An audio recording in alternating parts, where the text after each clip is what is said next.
Thank you very much. And like Richard said, my name is Erik, lawyer, and I founded the Firefighters for 9/11 Truth after I watched Richard in one of his presentations, and I realized that something more had to be done. And I just want to thank Richard for everything he's doing here, and the Firefighters for 9/11 Truth strongly support Richard Gage and all the architects and engineers that have the courage to sign that petition. And I know from personal experience there's about 5 times as many out there that believe what we believe but don't have the courage to sign it. So what I'm hoping today is that people will find the courage after listening to this presentation and seeing everybody here and seeing that we are behind it. We also demand an investigation that follows the national standards and has contempt and subpoena powers. 9/11 was the greatest loss of life and property damage in U.S. fire history. This should have been the most protected, preserved, over-tested, and thorough investigation of a crime scene in world history. Sadly, it was not. What was it? Well, we know from their own admission the majority of the evidence was destroyed. Like Richard said, 22 years of experience. I've seen a lot of crime scenes. I've never seen anything like this in my life.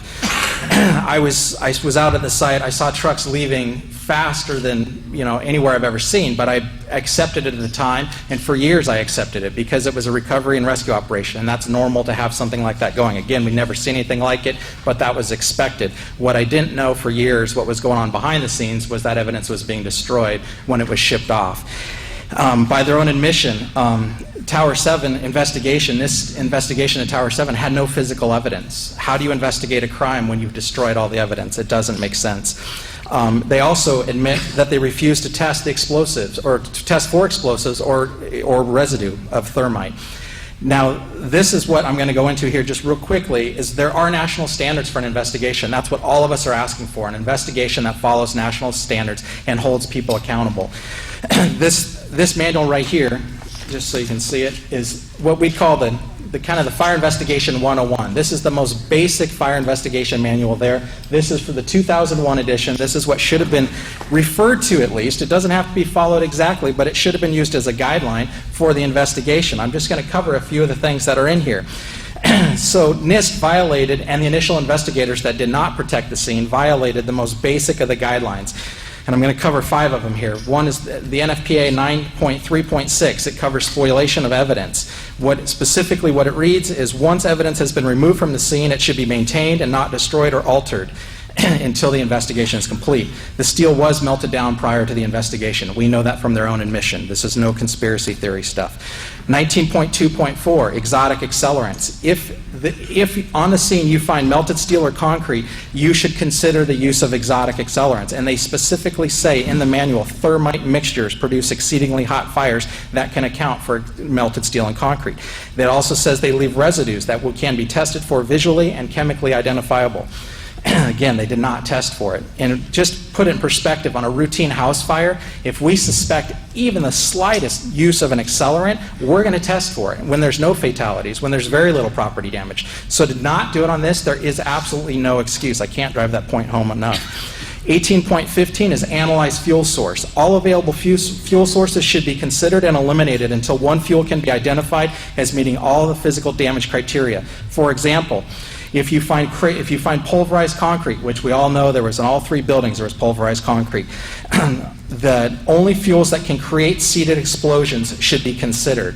So they shouldn't be considering fires. They shouldn't be doing that. It doesn't account for pulverized concrete. They should only be considering exotic accelerants and explosives.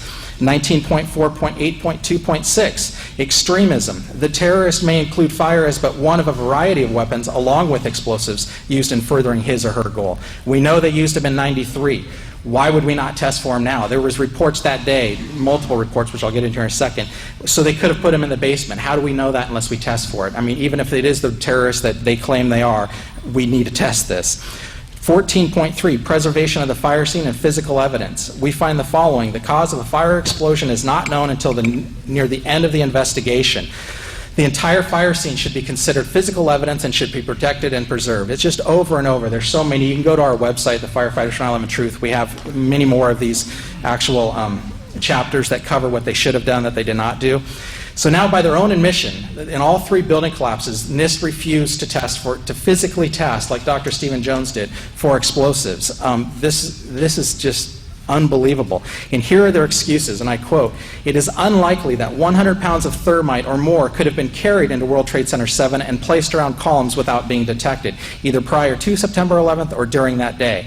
So again, I've been on a lot of fire scenes, and I've seen a lot of investigations, and why would we not test because something's hard to do? That's the exact reason you need to investigate it. If that was hard to do, we need to find out how they did it.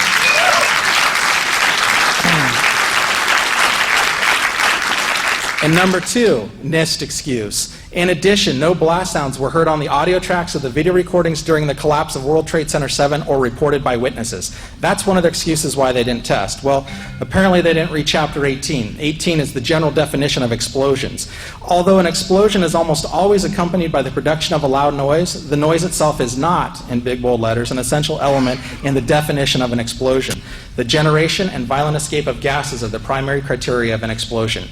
So that alone says they should have tested for it. But then we also, NIST has lied, and we can prove it as soon as the new investigation happens. The evidence is out there for you to see right now. We have 118 first responders who reported explosions. We have the radio transmissions from FDNY members that are still recorded today that reported explosions. We have audio recordings. We have video recordings. I've personally talked to witnesses that heard them. So there's nothing short of saying they lied, and they need to be held accountable.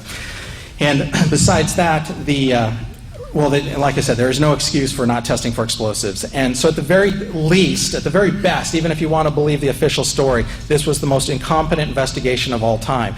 And I've talked to a lot of investigators that were there, and I asked them the specific question, why did they refuse to test? They weren't the ones who refused, but NIST did. And they said, all they can answer is incompetence, or they tell me to shut up. They cannot give me any reason that follows national standards. So, but the reality, after all the research everybody here and the incredible people we're in the room with today have done, the reality is it was a criminal investigation to cover up the crime. So, just to finish, I'd like to read a quote. This is from a retired, decorated FDNY lieutenant. Anyone who knows the fire service, he is a stud. He worked on Ladder Company 26, Rescue Company 3, Rescue Company 1 in his career. Anyone who knows, those are amazing companies. Here's his comment. Trade Tower 7 by itself is the smoking gun, not hit by an aircraft with only a few relatively small fires. It came down in a classic crimp and implosion, going straight into its basement, something only very precise demolitions can accomplish, which takes days, if not weeks, to prepare. The 9/11 Commission didn't even mention it, and FEMA actually stated they didn't know why it collapsed and left it at that. Brothers, I know that the above implications are hard, almost unthinkable, but the official explanation is utter nonsense, and 343 of our murdered brothers are crying out for justice. Yeah. Thank you. Thank you very much.